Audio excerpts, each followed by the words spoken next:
I couldn't think of a better way to start this rivalry. Houston Outlaws with a big opportunity here in the Texas Showdown.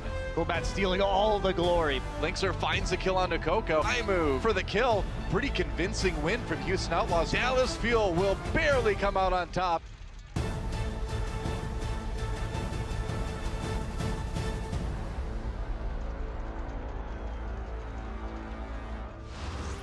Yeah, and the great words of Doa there, you know, what a way to start a rivalry, and this is laying it all out there. Houston, they have done a fantastic job of taking it to Dallas. They're currently in the lead 2-0. I've got an idea to settle this, and I think Dallas would probably be on board. We go 6 McCree, flashbang only. All right. Yeah. Somebody agreed with that. Somebody likes that idea in the crowd there. Let's go. Yeah, I think that's the best way. I just call it fireworks matches. Everyone's throwing the flashbangs at each other. Look, I'm a little bit surprised. I thought it was going to be closer than it was, but all credit to Houston and how they played. And Dallas needed that moment to regroup. They needed that halftime badly. We listened in to some of the comms, and they just have to be cleaned up. Yeah, and that's exactly the thing. The first thing to start breaking down, if you do not have discipline, if you do not have confidence, certainly in your roster, and things start to go against you, well, you start talking, you turn into a bot, and you just stop talking, and you start just going on autopilot, and that's definitely not what you can afford to do here versus Houston. Houston will not allow you to get away with those kinds of mistakes, and so now we get into control, and so Hex, what do you think that Dallas are going to have to do here to change things up and try and turn this around in their favor? Well, Dallas has only played Ilios so far in the Overwatch League, and it did not go well for them. They lost both of their times out on Ilios, so now they've got a little bit of a different roster in here right now, so we'll see what they want to play on Oasis, which I believe plays very different than Ilios. This stage in particular, the University, I call it one of the outlier stages. The other two stages play very similar, but you see different strategies on University than you will on the other two stages of Oasis here. So probably not the Pharah just yet, but I'd be surprised if we don't see Pharah. Probably some Junkrat, some McCree. We've seen 3 tanks here, we've seen 4 tanks here. There's a lot of different strategies you can pull off on these different stages of Oasis. So I don't know. I mean, they're running Seagull, so they have the ability to run a Pharah if they would like to. That's something that Dallas was missing before they signed Seagull, a projectile DPS. It's really anyone's guess. The one thing I'm pretty sure that we're seeing on our screen is that they're not going to run a Symmetra. We have Muma. Oh, ye of little faith. I'm one of the few people who likes Symmetra, but she's the only hero that's not been played in the Overwatch League so far. That's right, yeah, all heroes. That was one of the little tidbits that we picked up. I mean, Linkster switching over to Sombra, I doubt that that's going to happen either. I mean, it is about to begin. We're going to see him lock in, and it is going to be Muma on the Winston to start things off on his faithful tank that he's shown on yesterday, and so we'll see if he can give us a repeat performance. One guy to keep an eye on right now, he's been having a bit of a rough time, is Effect. We need to see him turn things around here for Dallas. He needs to start getting some confidence in his abilities to hit shots, and he's playing McCree as well. Well, this is a clash of two styles because Houston is running pure dive and Dallas is running the anti-dive composition. They've got a Roadhog, they've got a McCree, they've got a Junkrat, so it's going to be very hard to get in here and actually get damage done without losing flankers just like that. Seagull giving Jake the Jake treatment. What a sick read from Seagull. That was him predicting where Jake would be. Manages to get him with the mine right in the face, and there it is. Effect chimes in, takes down Muma to start things off, and it's looking like Dallas Fuel will be starting strong here on the 3rd map of this series. Hiding behind the Orisa shield as well. I mean, this is a style that I like to see, where it really does come down to how good your communication is, A, the thing that they had to work on, and B, can you stick together as a unit and play off of each other? And so far, it's looking fairly good here for Dallas. It's just very much designed to catch these flankers out to make sure that the dive can't get much done. I would give them one more life on this Houston Outlaws before they seriously consider change. Jake is going to have Blade up soon enough, which is why you stick with this. We'll see if they can have a little bit different a result than last time. That's nice to pick off Custom from Lynx right off the start. Rock is styling, but there's Seagull again, catches Jake. Boink is there with the resurrect immediately, but Seagull looking to follow up and again takes down Jake. Seagull's having a field day right now. He's got something against Genji.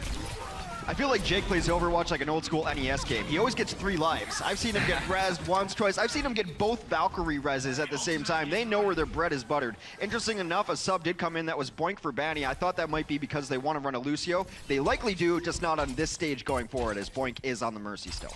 Want to have that Mercy, want to have that res in play. The Valkyrie so powerful, and here it is. Jake was looking for the opening. He's got the Dragon Blade, and it's time to hack and slash. Effect not able to get the flashbang off in time, and look what happens. He just murders the back line. Jake, that is fine work indeed. I'm a little bit confused at the Valkyrie timing there from Custa that came out. He just lost 3 at best. You're using Valk to turn that into a 5v6. And again, Raucus gets the pick on Effect. That's another stagger. That's not what you can afford to have here if you're Dallas. Valkyrie's the most powerful ultimate in the game. It erases mistakes, but not a mistake that big. You just lost people near your back line. I don't know why you want to resurrect them in that situation, and now they're so far behind in that ultimate. Yeah, Lynx are flying the pressure. Super solid so far. Gets that trance out already. They aren't even on the point, and Dallas are using ultimates just to stay alive, just to deal with the Tracer. Well, they kind of have to. They have to get near the points, and they're playing so far forward on the defense that you have to use ultimates. Whole Hog was also pushed into there too.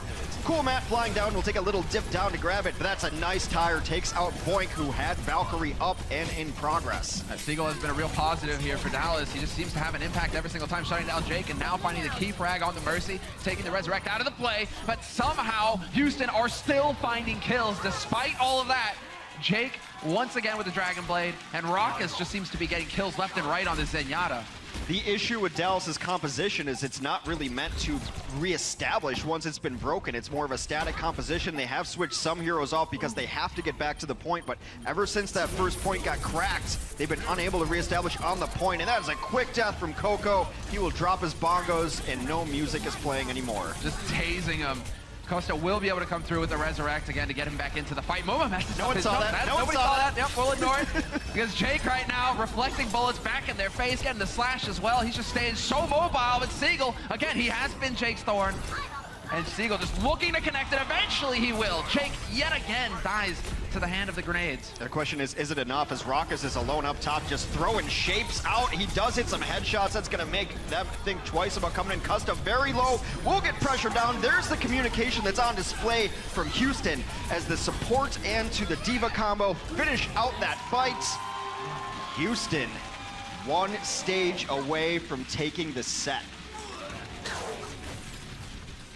And so this is where you have to wonder, again, are they locking up Dallas right now? Are they not managing to change, to think on their feet? When, like you outlined, right, when a strat isn't working, is that the time to start changing it up? Maybe you need to go dive yourself to at least get onto the point and take the fight there? Or are they too greedy with their ultimates, holding on to them too long?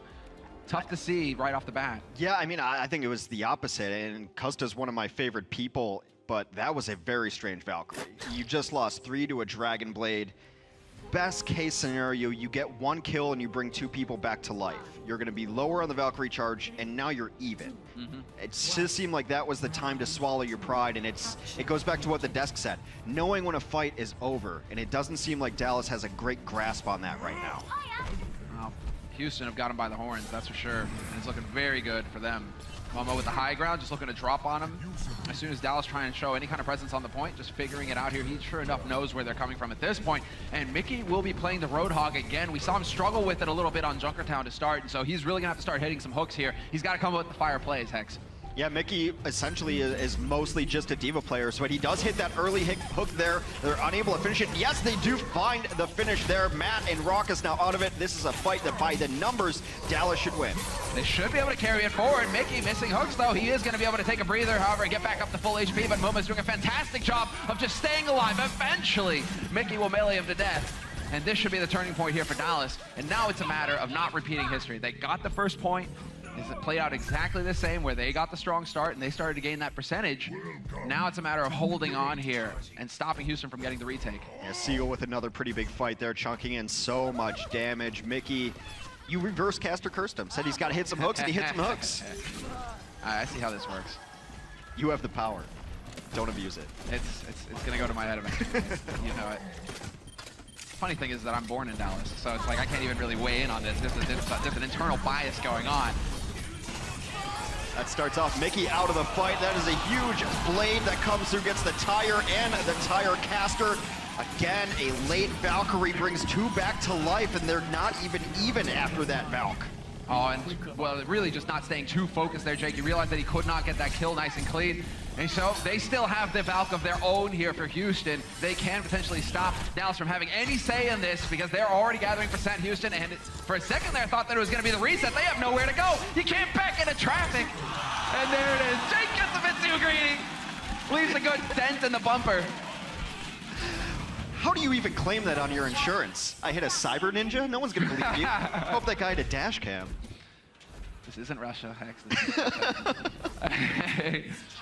But they continue to pull forward here, Houston. They're about to tie things up. And, well, Dallas, they have 3 ultimates to work with, and Seagull has nearly got his Riptire. He was very effective with it earlier. So we need to see a big play from him. He's been very effective at taking out the Valkyrie Mercy on the other side, whether it be Banny or Boink, and that is one of the few abilities that's able to get vertical enough to deal with the Mercy, the burst damage of a Valkyrie Mercy. So that's the matchup I want to see. If they can force out a Valkyrie from Boink, can Seagull counter it with his Riptire? Oh, that's where you hold your breath. You think that it might connect, but Mickey just not able to get the hook into Jake. Still, they're keeping this presence on the point, constantly contesting, and there's the flank coming through, putting the pressure on. Muma finds effect already, and he survives as well. This is going to force the whole hog here out of Mickey, looking for kills, and he connects immediately with Rockers, gets the follow-up on Coolman, and Mickey, he is the man making the difference. Mickey's had some great play here so far. They're gonna bust out the blade while Valkyrie is in progress. Custa out of this fight. And there goes Muma and Jay combining for 3. The Valkyrie from Boink that's been in his pocket for quite a while comes to fruition, and they will clean up this fight. Oh, Effect finally having an impact, though. That was a great pulse bomb. Finally getting rid of Muma, who's been doing a fantastic job of staying alive so far and being just a thorn constantly in Dallas' side. But Effect needs to stay alive, getting caught out, and he sure enough will die in the end. Somehow they withstand it, Houston. They stay alive, and they are so close to finishing this map, Hex. It's one of those situations where they thought they could bring him back, but meanwhile they weren't in control of it the entire time. Seagull gets on just to touch. He had the suicide onto the point. They will not be able to touch it. And Houston, we have a victory over Dallas. 3-0. That's as clean as it gets. Dallas, they seem impotent right now. They are not able to get anything going for themselves. And there it is, sure enough. Of course, if you're in Dallas' shoes right now, you are desperate to pick up this 4th map, because going into it, towards the end of the league, it's going to come, if it comes down to a tiebreaker, every map counts. And so Dallas have every reason to keep battling here. But right now, Houston, they're feeling great. Forget about map scores, forget about tiebreakers. You don't want to go 0-4 against your in-state rival. This is about getting a crooked number on that board.